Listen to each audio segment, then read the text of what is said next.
Welcome. We got a new episode for you guys today. Unfortunately, it's just going to be me today. Staff and I couldn't make the schedule arrangements and all of that, so it's just going to be me today, unfortunately. But figured we could have a good conversation today. Potentially 45 minutes to an hour of just straight knowledge and education.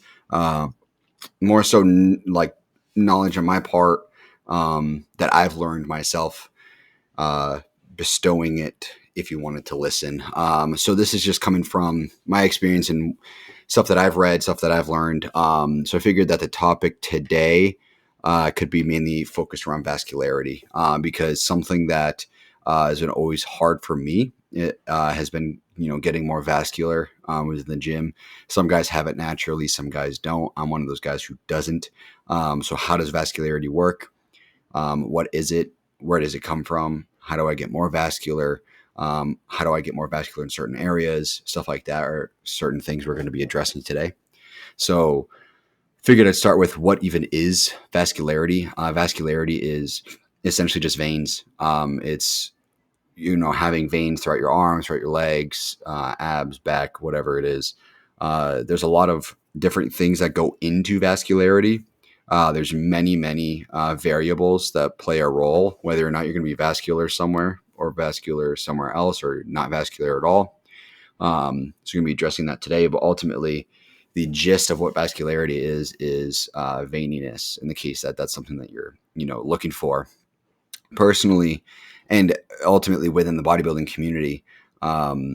Vascularity is a goal that a lot of guys have. I'm one of them. I want to be vascular. I want to be veiny as fuck. I don't know why. It looks fucking weird, but I think it's part of the reason why. I think it just looks really cool. And it's very hard to achieve it. It takes a lot of effort, a lot of time to put veins more so on your skin, your body. You're not developing veins. They're already there. You're just making them prominent and pronounced. So I remember when I first started in the gym, really the gym, not even just lifting, because I started lifting at home, but starting in the gym itself, I told myself that I was like, oh man, I'd just be happy if I had a bicep vein. But like, now I consistently have a bicep vein and I'm not happy. So I want more and better. So vascularity for me has just been one of my goals in various aspects of training. And you also got to take into account too, is that everybody's body is different. Everybody's veins are different. Everybody looks different. So when I say, this is vascular, that's vascular, this is how you develop this here, whatever it is, just understand that, one, that's coming from me, where I have my own, downfalls when it comes to vascularity. And then when you're looking at other guys, just understand that they have however many years in the gym, however many years bodybuilding, however many years, taking supplements, taking anabolics, all that stuff. So you need to take that into account too. Time frame plays a big role in this, and age also plays a big role. So we're going to be talking about that today. So hopefully you're buckled in, ready to listen, ready to learn a little bit, I guess. But with that being said, the biggest things that guys ultimately look for when it comes to vascularity is going to come down to arms. For women, I think vascularity is something that they want to avoid. That's just from my own experience, unless you're training specifically for bodybuilding women, whether that's bikini, I mean, probably not really bikini, but like wellness, women's physique, women's bodybuilding, stuff like that. They might want a little bit more vascularity to show the overall body fat percentage being extremely low. It's going to play a role into potentially how they get judged, especially if you have very aesthetic veins. Some people have very aesthetic veins that are basically symmetrical across their body. So it does play a role into how they look sometimes. Not always. That's not always the case. So some people have very awkward veins, and we'll be talking about that today is outliers on who has wild veins or not. So as far as guys goes, it comes down to arms a lot of the time. Legs is another big one, and then trunk is going to be after that. So really, it's just three sections ultimately. I think arms and shoulders kind of get bundled together when it comes to vascularity. Typically, when you build arm veins, you also build shoulder veins, mainly in the front delt area connecting to the pectoral. So that area is going to build up some veins there. Meanwhile, the rest of your arm is going to be building up at the same time. The hardest one, I think, for most guys is going to be one of two. It's either going to be your legs. So guys store their fat in very different ways. Every single guy is a little bit different. I store mine almost entirely around my waist area. But one thing that I'll always have, no matter what program I'm in, is veiny legs, especially calf area. My calves have always been veiny. I feel like the more time I put in, my calves are going to end up looking like Nick Walker's or some shit. If you don't know who that is, look him up. Look up Nick Walker and look at his calves. He has basically varicose veins. So I think that eventually I'll end up with something similar to that, just because even when I'm excuse me, yawning. Even when I'm bulking and putting on weight and heavy and full of water, shit like that, my calves still have veins. So it's just something that I have personally. I also have just calves in general. I don't really train them too much. I just kind of have them. So a lot of this that goes into vascularity is going to be genetics, something to consider. So, excuse me, damn. When I start talking, I fucking start yawning. So, with that being said, it's been very hard for me to build veins in my arms. Even at my show, when I did Victory Classic, I had almost no arm veins because, well, one, I had no blood pressure. I had no fucking blood flow. It's just, I came in flat. So, my blood flow it just didn't exist. I mean, it was there, obviously. I would have died, but it didn't show on my skin. So, even though at the time, literally the day before, I had arm veins after just eating one meal, at the show, I didn't have any arm veins at all. But then some guys who come in very fat to a show or just have very high percentages of body fat, whether they're doing super dirty bulk or something like that, some of them have fucking consistent arm veins. It's just how they are. But then you look at their legs and their quads are just one muscle, one giant round muscle. They don't have striations in their glutes or anything. Like, they don't have veins in their legs at all. So they might just store more of their fat in their legs, which is what a lot of guys have to deal with. So most guys, I would say, either store their fat in one of three places. It's going to be either their legs, specifically like their quads and their hamstrings, maybe their abductors and adductors a little bit. Also, like me, with around our waist, lower belly, hip area. And then other guys might store it in their back. A lot of guys store it in their upper lats, where your lats connect to your shoulder in that area. So that's typically what you see with a lot of guys. For women, damn, man, it's fucking annoying. I'm not even tired. I just woke up like an hour and a half ago. So that being said, women distribute their fat very differently. Very, very, very differently. And also have much higher body fat percentages just for overall health, really. So the lowest a guy can get for body fat percentage while still surviving is 4%. Anything below that, you're not able to properly manage your hormones. Your body can't properly manage its hormones. Your body can't really survive under 4%. Your blood, your cardiovascular system is going to start shutting down. Your organs are going to start shutting down. Your hormones can be fucking out of whack. So under 4%, hypothetically, let's say you show up to a show under 4%, that's only really maintainable for maybe a day at most. So if you peaked for your show under 4%, congratulations, because that is very hard to do. That is extremely, extremely hard to do. You have to be dialed into the fucking nines and have everything perfect to do something like that, because your body's not built for that. So granted, our body's not built for fucking any of this shit, really, but your body's really not built to be below 4%. It holds on to it for a reason. So if you're under 4% somehow at a show, you're not able to maintain it for more than a day, maybe. And if you maintain it for longer than that, your body will shut down. You need to take into account when it comes to social media, people will say, oh, I'm 1, 2, 3% body fat or whatever for the past 2 weeks. It's bullshit, because they'd be dead. So Anybody who is extremely lean for extended periods of time are probably just about at that 4% range, and it is not maintainable. And a good example of that is Tristan Lee. Tristan Lee basically literally almost entirely lives off carnivore diet for about 2 years, I think 2 or 3 years, before he basically had to call it quits because he was going to kill himself, essentially. He was known for being extremely lean. He's a small guy. I don't even know what his height is, like 5'1", 5'2", some shit like that. He's tiny as hell. But he was just lean as fuck. He just was diced to the gills constantly.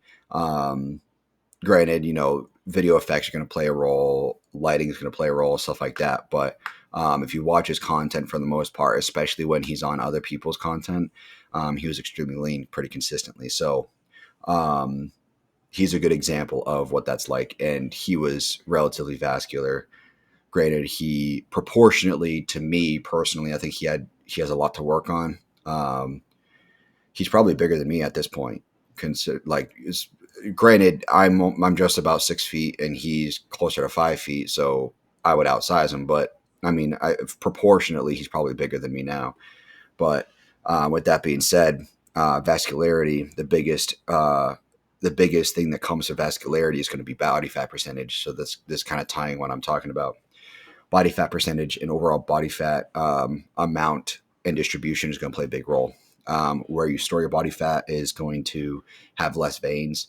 For example, my lower belly, my hips, I don't have much veins. I have some, especially on my V taper, right on that V in my abs. But I'm starting to develop some of my upper abs now and the sides of my abs. And then up my obliques and my lats. But the last place it's gone, it's not at all. It's just my hips and then like the pouch coming up to the V. So that's going to be the last place to lose all my fat. The rest of my body, for the most part, is pretty lean as far as body fat percentage goes. My arms could use a bit more work, but they're already pretty low, so it wouldn't really take too much to get striations. My shoulders have striations now. My shoulders have more veins and everything. But my legs have gotten way more vascular. And like I said, for me personally, I always have calf veins and they look almost like varicose veins. So now I'm getting more so in my quads and in my hams and potentially soon should be in my glutes as well, hopefully. So there's a lot more there than there is elsewhere. My arms are getting a lot more, especially my forearms. That's another thing to address too is that when it comes to arm veins, there's really two sections. There's going to be your upper arm and your lower arm. Lower arm being your forearm area, upper arm being biceps, triceps. I would say I have more veins in my triceps than I do in my biceps, which is annoying because I can't fucking see my triceps really. I'd have to bend in a weird way and flex them to see them. And that's also with a pump. That's with salt in my system. That's after a meal, all of that. That's the other thing you need to take into account, which we'll be addressing. But fat percentage and fat distribution is going to be the biggest key as to what's shown for vascularity. So if you're not seeing any vascularity, you got a really good pump, stuff like that, it's most likely because you don't have low enough fat where you want the veins to be. And that's just the truth that most of us have to accept. And that was just the reality when I wanted a bicep vein. It's just I wasn't big enough. I wasn't lean enough to really have that yet. And I knew that was going to take some time to get into and to build up and achieve. But that's something that you're going to have to understand is that most likely it's not that the veins not there because they are. It's that you're not seeing them because you have too much body fat or you're not big enough muscular wise yet in that area to have them. And so that plays a role. The next thing that's going to play a role is blood pressure and blood flow. The easiest way to get that is through exercise, proper nutrition with high sodium. Sodium will increase your blood pressure. So if you take salt before a workout, you would notice that you will have a lot more blood flow. Specifically, Himalayan salt is going to be your best friend. Sea salt can work as well, but Himalayan pink salt is the shit. So from there, you could take pre-workout as well. God damn, I fucking hate this. Oh wow, I'm yawning so much. Fucking shit. So from there, it's going to come down to your pre-workout, and like I said, the food for the rest of the day. When you have more carbs in your system, you're going to be more pumped up. You're going to have more carbohydrates, means more energy, typically, unless you're on keto or something like that. So more carbohydrates means more blood flow, more energy, and more exertion within fitness and within weightlifting in the gym. On top of that, like I said, blood flow going into it. If you have a pre-workout that's high in citrulline or arginine, betaine even helps a little bit as well, and sodium as well. Some pre-workouts have sodium in them. Ingredients like that will also play a role into how your blood flow is in the gym. Glycopump is a branded blend of ingredients that will help with that. So something like that as well. Dextrose, glycogen, really your glycogen output, what you're converting into glycogen is going to play a role. So dextrose, something like dextrose that's fast digesting carb during your workout will potentially make you more vascular and give you a little bit more of a pump. I've seen guys take anywhere from a small bag of sour gummy worms or like Sour Patch Kids or some shit like that, to recently saw a photo within this group I'm in of a guy drinking 100 grams of carbs during his workout. That's essentially like 4 servings of an intra workout, which is, like a carbohydrate supplement, or like 4 Gatorades. That's like having like basically 4 Gatorades. If you got the higher calorie Gatorades that have like 50 fucking grams of sugar or something like that, then that might be a couple. But from my understanding, most Gatorades are around 25 to 30 grams of carbs. So it'd be like 4 of those. And I know that's like, oh, that sounds amazing. Like you're just constantly drinking Gatorade while you're training. He was training like 2.5 hours. That's not fun. That is not fun. If you have a dextrose supplement during your workout, trust me, it'll fucking suck, because you also pull blood to your digestive system. So sometimes if you don't have enough food in your system, you're going to start feeling nauseous. The time to have something like dextrose, something like a Gatorade or something like that, is going to be when you're on a pretty heavy bulk, because your body's going to already have that food in its system. So by adding the carbs, you won't really notice much of a difference. But if you have nothing in your system really, or you're training fasted, which to me I think is fucking stupid, you should not be training fasted. When you're taking those carbs, all the blood that's circulating in your body is going to be like, oh shit, now we got to go to the stomach. And then you're going to go to the stomach, and the rest of your body's like, yo, where the fuck did you go? We need some blood in the arms because we're training arms right now, and this shit sucks, and we need some more blood. So then they start pulling more blood in. It's like a battle. And now you're starting to get nauseous because your stomach doesn't have the blood that it needs to digest the food. And the first place to pull blood from is your digestive system. So that's why you get nauseous when you're training, is because your body wants to expel that food to take the blood that your digestive system needs and exert it elsewhere.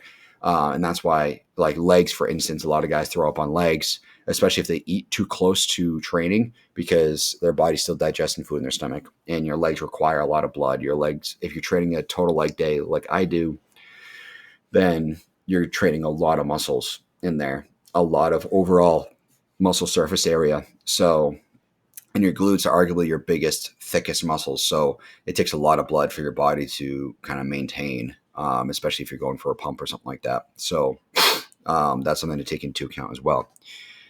Hydration will also play a role, making sure you're hydrated. If you're not hydrated, I think that's part of the reason why I didn't have vascularity at my shows, because I just wasn't hydrated, didn't have any water in my system, really just a couple sips. Granted, at the time I didn't realize I could have black coffee.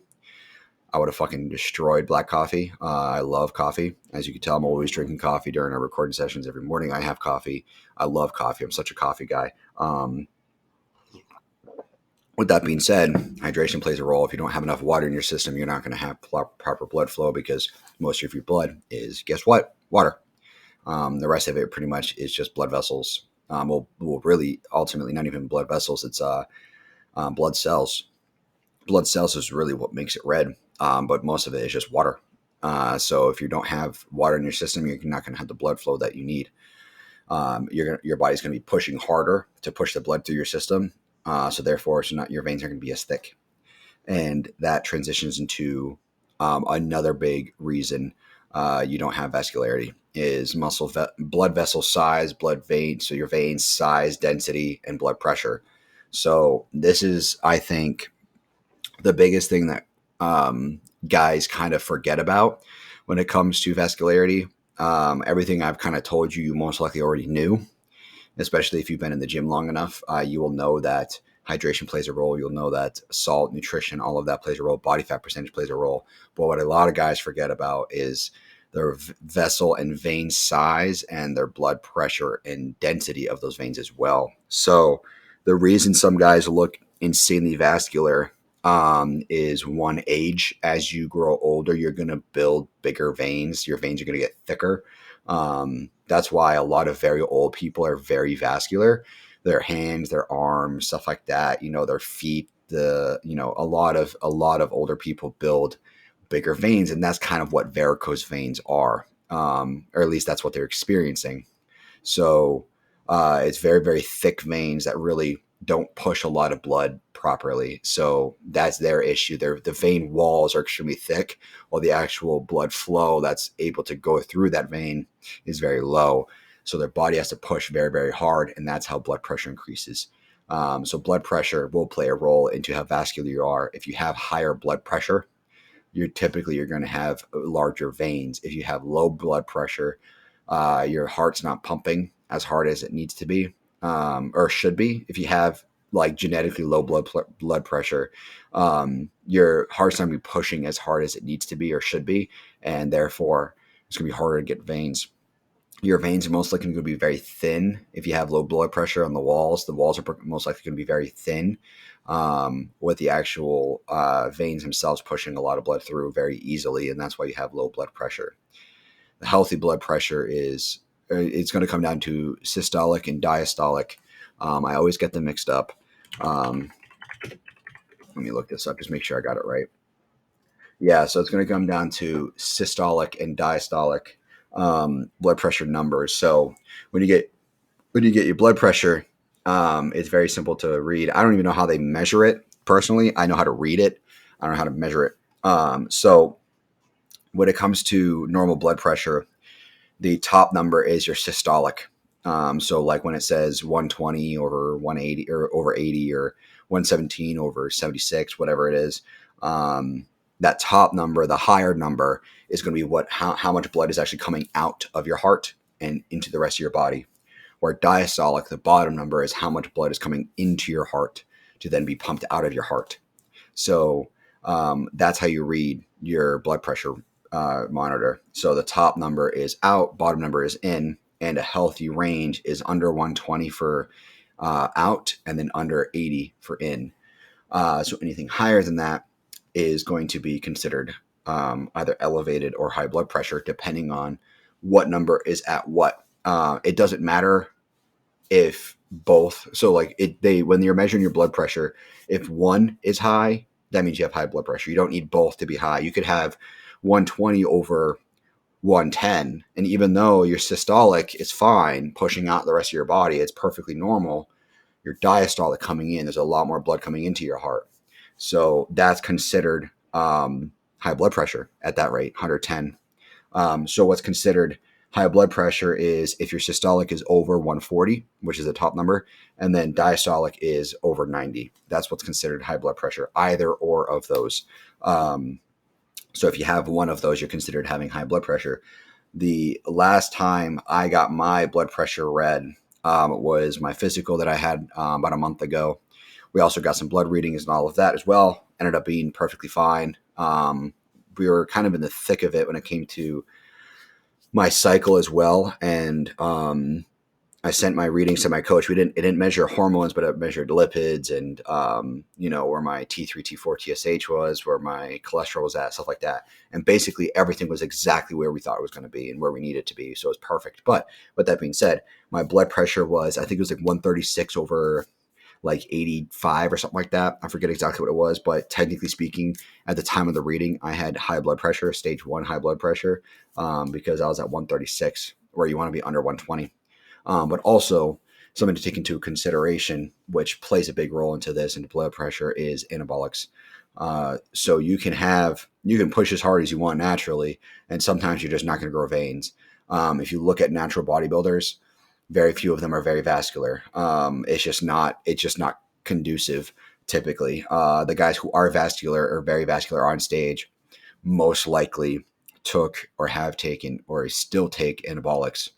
I know a few off the top of my head that unfortunately you could tell off of just looking at them that they are not natural, and yet they compete in natural bodybuilding competitions. And personally, as someone who uses anabolics and someone who knows plenty of people who use it and plenty of people who don't, I think if you compete in a natural bodybuilding competition while taking anabolics and you cheat the system, you are a piece of shit and do not deserve to even step on the same stage as those guys, because natural bodybuilding is extremely hard.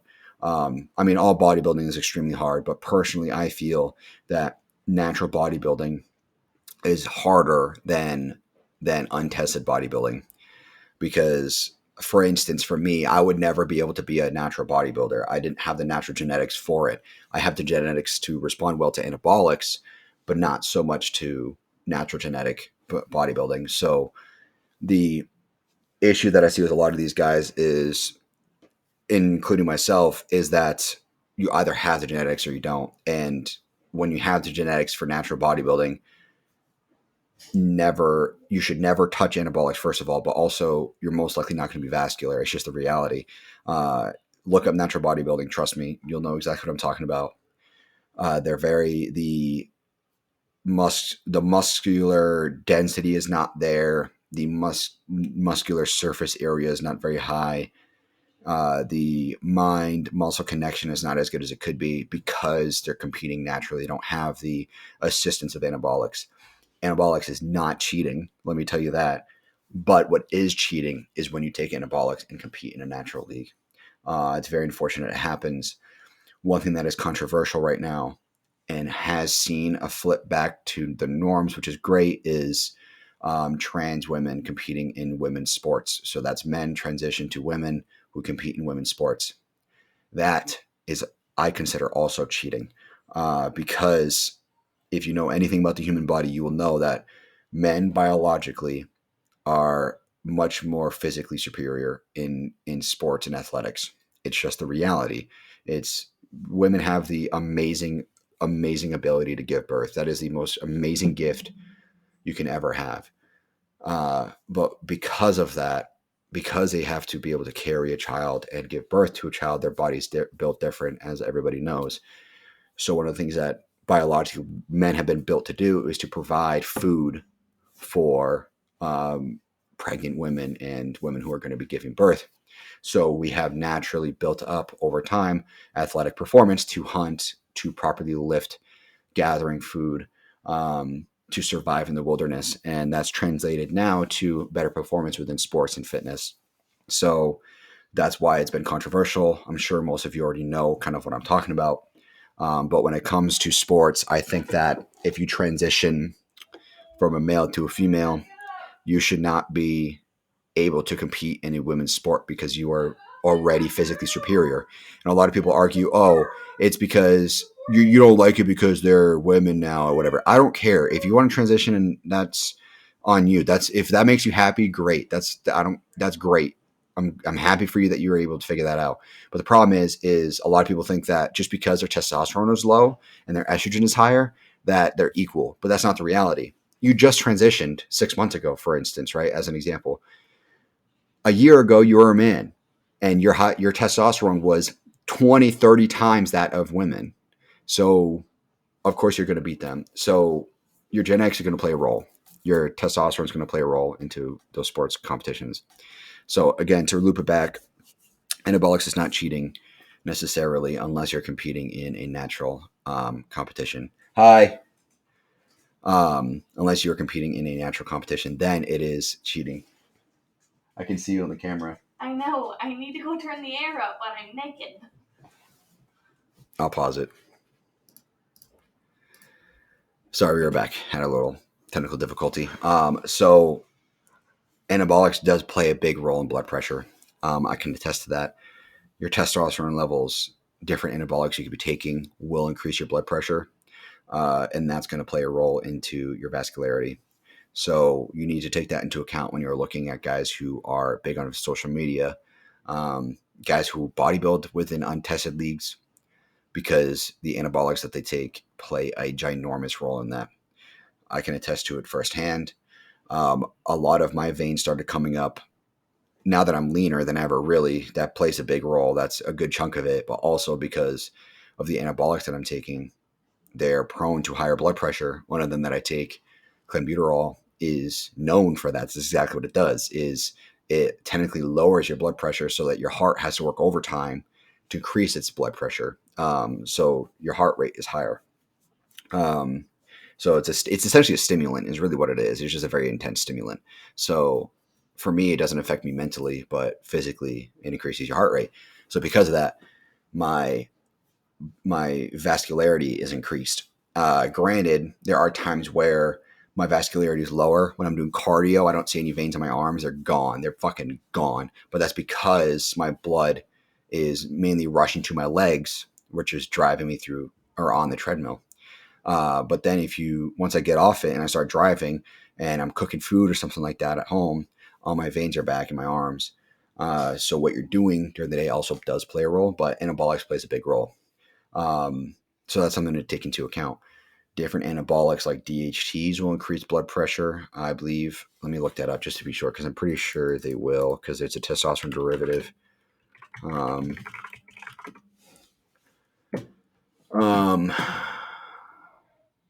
Yeah, so essentially, you have hypertensive response previously.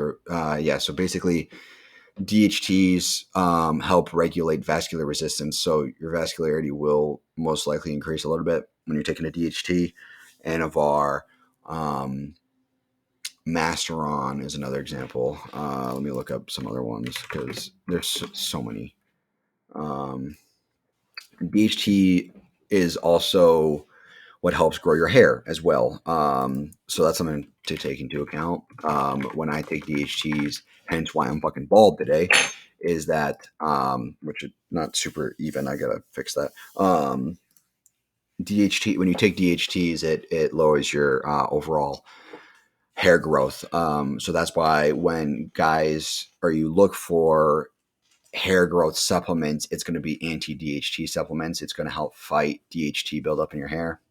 When you take a DHT, it lowers your hair growth. We're fighting the anti. So if you take an anti-DHT, it's going to help improve your overall hair growth.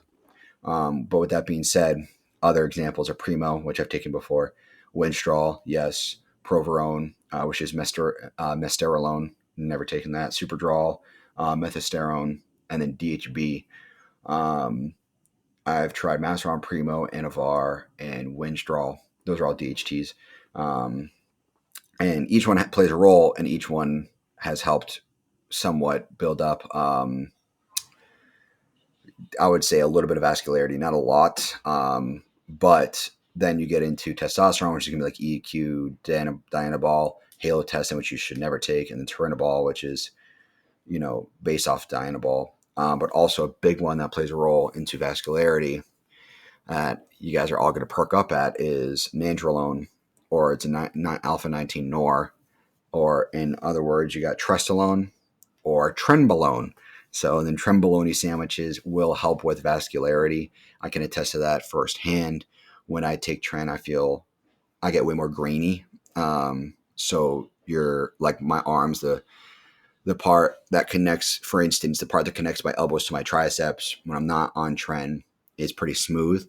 When I take tren, it looks like just a bunch of like little grains of sand in my arm, which is why we call it grainy.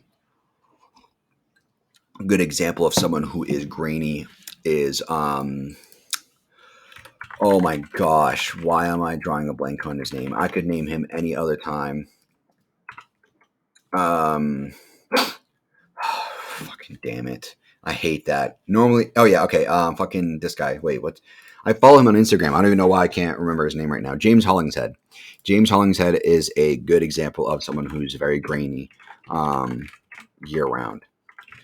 for the most part. He stays pretty lean. Granted, his graininess could potentially come from like photo filters and shit like that, but he's pretty grainy a lot of the time, especially when he gets leaner. It's just the way his body is built.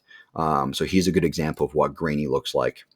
So trenbolone, trenbolone sandwiches, whatever you want to call it, will play a role in graininess and vascularity.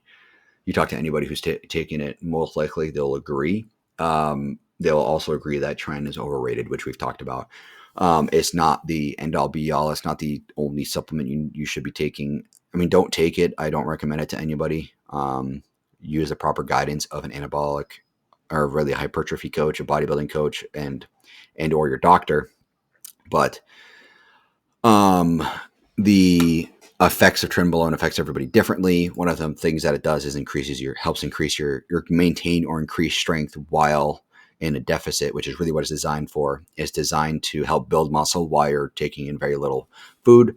And it was originally designed for cattle for that very reason. It's to build up meat within cattle and while they're taking less food than usual. So that's what it's for. And you will see more vascularity because of that. You're going to build up muscle while also decreasing fat. So you're going to see more vascularity. That's directly what happens. And I know that a lot of people say, oh, you can't build up muscle and lose fat at the same time on anabolics.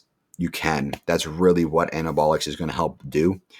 Recovery is a big thing. It helps repair your muscles after training. So that's a whole nother conversation. We've talked about that before. But vascularity, as far as vascularity goes, you're going to see more of that because your body fat's getting lower, but your muscle overall volume is much higher and is gaining higher, which then adds to a couple more things I want to talk about before we call it a day.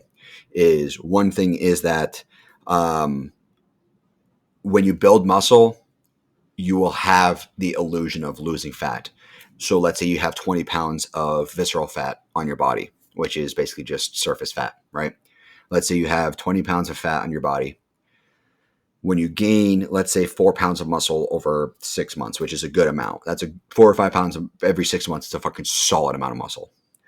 That's like newbie gains and guys on anabolics. That's that level of muscle. Let's say you grow 4 or 5 pounds in 6 months. You're going to look much leaner over those 6 months because you've gained so much muscle size, even if your fat stayed the same. So a role vascularity can play is that when you gain muscle, but you're maintaining the same fat, if you measure it, whether that's through an in-body analysis, whether that's through hydro plunges or whatever the hell they're called, laser scans, skin caliper tests, which are really not that accurate, but whether or not you measure it and you're able to see that over time your fat stayed the same, but your muscle has increased, you will most likely see more vascularity just because you have a higher muscle count and your body fat percentage has technically gone down because the overall first percentage of your body, the fat itself, the weight hasn't changed, but the body fat percentage has gone down because the rest of your body has built up. So let's say you're 200 pounds, you have 20 pounds of fat, which is 10% body fat. That's pretty lean already. That's not bad. That's 10% body fat is pretty lean. You should be seeing vascularity already. You should be almost seeing like basically abs at that point, depending on your fat distro.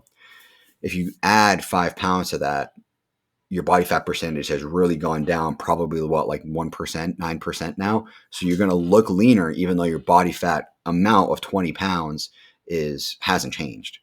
So that plays a role too. So your overall weight and the proportions of your muscle versus fat will play a role.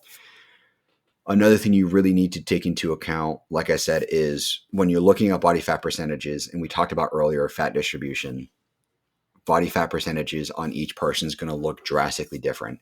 5% on one guy could look like 7% on another. It just depends on what you're looking at. And I've talked about it before. Christoph and I have talked about it before, where a lot of these guys who are famous on social media are famous because they can be lean year round, but they're not necessarily lean year round. They just have abs year round, which is different than being lean year round. If you have good fat distribution, whether that's a little bit throughout all of your body, which is ideal. That's what's ideal if you have even fat distribution, or your fat is distributed in areas that you can cover up easily, like your glutes. Some guys store a lot of fat in their glutes. Some guys store a lot of their fat in their hams.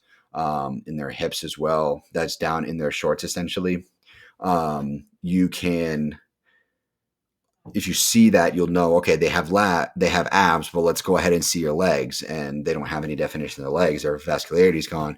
So your fat distribution is going to play a big role, and fat percentages are going to look drastically different. That's why, personally, one of two things. One, I hate fat percentages as a total, or as like a marker. I think fat amount plays a bigger role. I think if you say I have 15 pounds of fat right now and I'm at 185, that will tell a bit more than saying I'm 8% body fat, because you can't, like, typically when people say 8% body fat, you're going to think pretty lean, abs, striations. You're going to probably have some striations throughout your body. You're going to have some contraction movement in your pecs and your arms, stuff like that, some graininess. 8% is relatively low. But when it comes to total body fat, you could be like, oh, I'm 8%, but then you don't have abs because you fucking store all your fat in your abs. But then you look at the rest of your body, your back's lean as fuck, your arms are lean as fuck, your legs are lean as hell.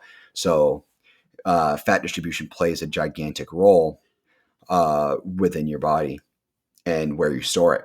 So that's another thing to consider too, is that just because you don't have veins in one area doesn't necessarily mean you won't have it in another. And that's something that I've had to accept. And unfortunately, being a men's physique competitor, my legs are my leanest area. I store very little fat in my legs pretty much year round. And I feel my legs are my strongest suit, but I'm not necessarily built to have a lot of size. So because of that, I can't compete in men's open. Maybe classic one day, but that's a big fat maybe. But it just sucks that I'm most likely going to have the biggest legs on stage in men's physique whenever I step up there, and also have the leanest legs as well. I mean, I filled the fuck out of my board shorts in my last show. It was fucking nuts. I stretched them, I'm pretty sure, because of my glutes, really. I don't even train my glutes really anymore because they're just too big. So that's a problem that I have. But because of that, I have accepted that my calves are always going to be leaner than the rest of my body. But also, that is, to me, a strength too, because a lot of guys have to work really hard to have their calves and have veiny calves and shit. Most guys don't even get to have veiny calves, shit like that. So you need to also understand that just because, like I said, you don't have veins in one area doesn't mean you won't have it in the other. And every single person has strengths and weaknesses. We're all in the same boat together. We all have our own issues. We all have our own things that we need to work with. So just because you're not liking one area of your body doesn't mean somebody else goes, oh man, I wish I had that guy's legs or back or whatever it is. You never know how other people see you, and we're only ever going to see our weaknesses. So if you're feeling down about vascularity in one area, definition in one area, something like that, just keep pushing, just keep going, because it will balance itself out. That's my problem. All I see is my fat in my lower belly just not showing. I can see my six pack. My six pack's there. All of my ab insertions are there. My V's there. But all I see is, damn, this guy on stage didn't have any of this fat there. But then I look at my back and I'm like, okay, my back is more defined than their back is. So they must store more fat in their back, but I don't. So that's something that you got to take into account, is that your fat distribution is just part of the game. It's part of reality. We all have to work with it. And how your body looks is all this is about. It's all about vanity, really.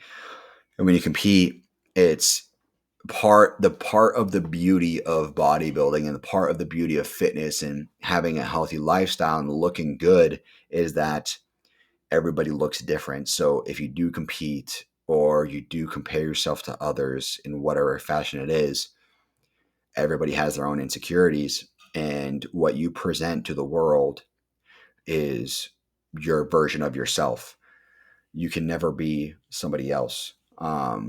And when you if you step on stage for bodybuilding, that's a good example of that, is that you're presenting, hey, this is the best I could show up for this show.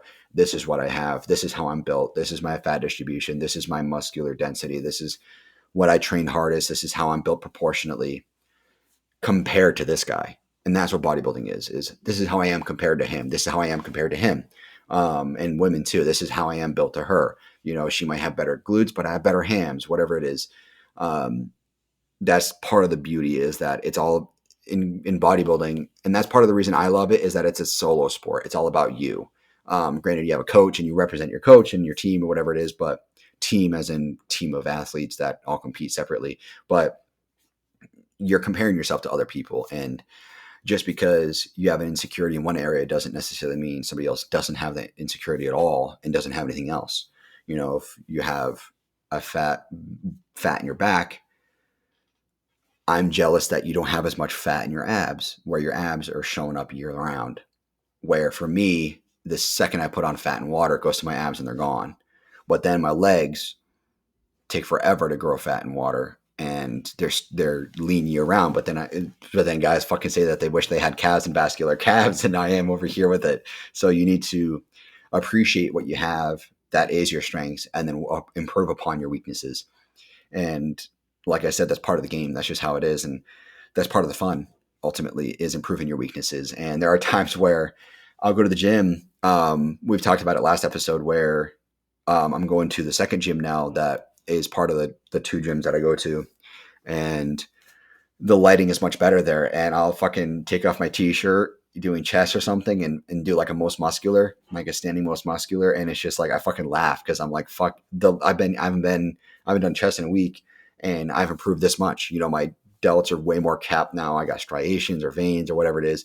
And like, then I think back and I'm like, fuck, I was this heavy 3 or 4 years ago, whatever, but not nearly as much muscle as I do now, and not nearly as much lean. So then I look back, and I'm like, fuck, man, like I couldn't even, I could probably wear what I wear now, but it wouldn't even look like I trained. But then I like look in the mirror and I got fucking V and all that shit, and my delts are much bigger than ever, and my chest is all pumped up, and I got, you know, pec separations and shit. And you got to enjoy the little things like that. You got to just look in the mirror and smile sometimes, and just be proud of where you're at. And just because you don't have vascularity in one area doesn't mean you don't have it in another. And just because you don't have it, like I said, it's there. It's there. You just need to chisel away at it and just let it show.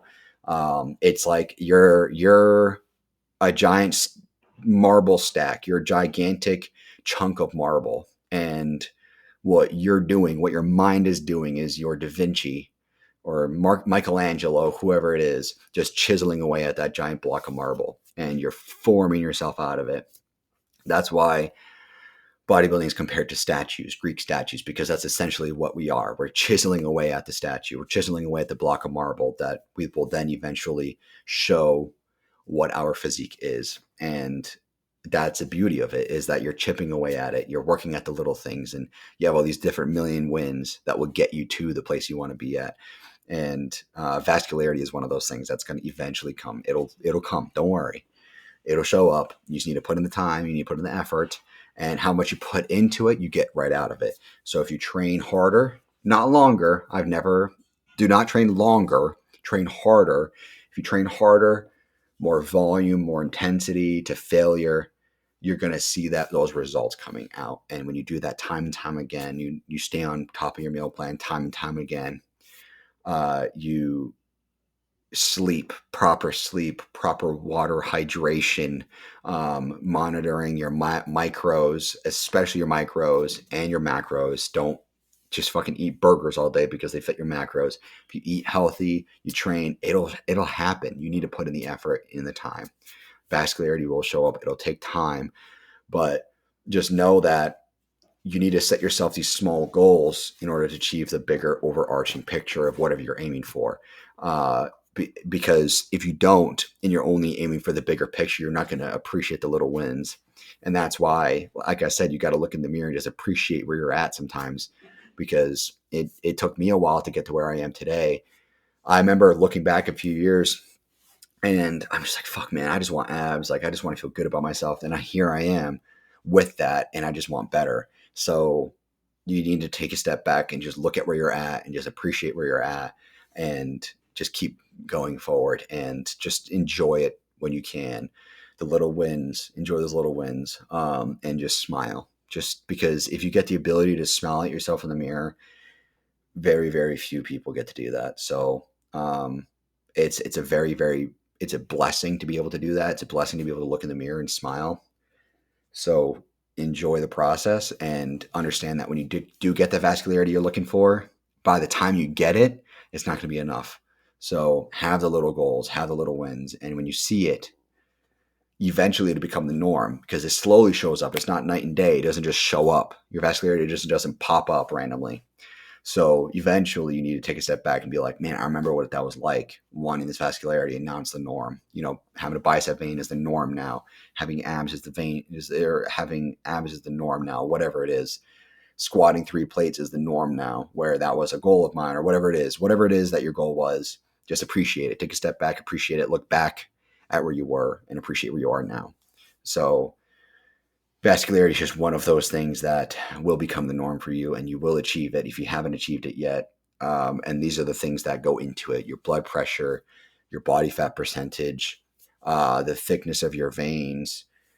God forbid, whether you're on anabolics or not, do not take it. But if you are, that's going to play a role. If you're not, that's going to play a role as well. Your nutrition is going to play a role. Your lifestyle is going to play a role. Even like things like alcohol is going to play a role as well. So all of that's going to play a role into your system. So take that into account, move forward, keep pushing, and don't give up. Don't be too obsessed. You got to have other aspects of your life, but don't give up and do the best you can, because what you put into it, you'll get out of it. And the more you put into it, the more you'll get out of it. But with that being said, I appreciate you guys listening. I apologize Staff wasn't here, unfortunately, today. It's just our schedules just kind of clash a lot of the time, which is unfortunate, but I'll always be here at least. And I love recording these solo sessions sometimes. Sometimes I just want to talk about one particular thing and just bang it out. And hopefully you guys listen and enjoyed every aspect of it. If you're watching on YouTube, hope you enjoyed my bald ass head, because it is fucking shiny. It's like the king's head from SpongeBob, where he takes off his crown and they're like, my eyes, like it's like burning everybody's eyes. That's my head. But with that being said, you guys enjoy the rest of your day. Keep training, get plenty of sleep, drink plenty of water, eat your food. Even if it doesn't taste good, your food is fuel, and that's what your body needs. So keep pushing. You got this. Believe in yourself and be proud of where you're at, because not many people have been able to push themselves the way that you do. So with that being said, thanks for listening, guys. We will see you guys later.